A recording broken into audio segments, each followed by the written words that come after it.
Сәлем достар, бүгін сіздермен бірге өте дәмді әрі өте жұмсақ карамельді пирог дайындайтын боламыз. Кеттік.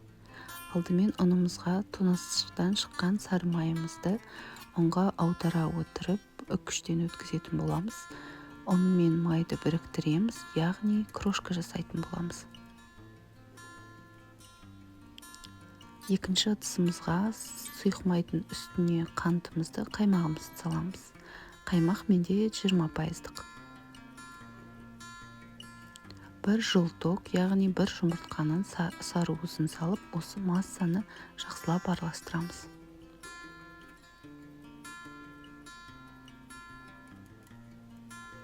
Ұнымыздың үстіне разрыхлитель салып, дайын болған массамызды құйып, өте жұмсақ қамыр илейтін боламыз.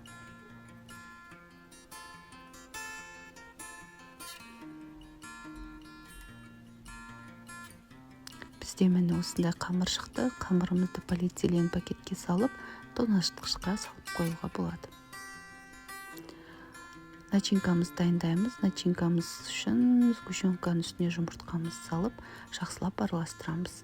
Бұл жақта ескеріп кететін бір жағдай, сгущенкамыздың сапасы өте жоғары болу керек. Сонда сіздерде ешқандай түйіршік болмайды, яғни комочектар болмайды. Осы начинкамыздың үстіне сливкимізді құйып, жақсылап араластырамыз. Миксер қолданбаған дұрыс, барлығын қолмен араластырамыз. Міне бізде осындай масса шығу керек.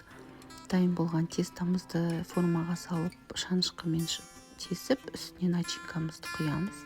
Қалған қамырмен бетін әрлеуге болады, өзіңіздің фантазияңызға қарай. Духовкада 170 градуста 35-40 минут пісіреміз. Өзіңіздің духовкаңызға байланысты. Міне бізде осындай өте жұмсақ пирог шығады.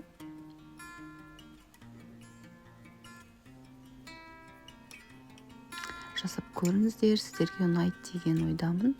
Ас болсын!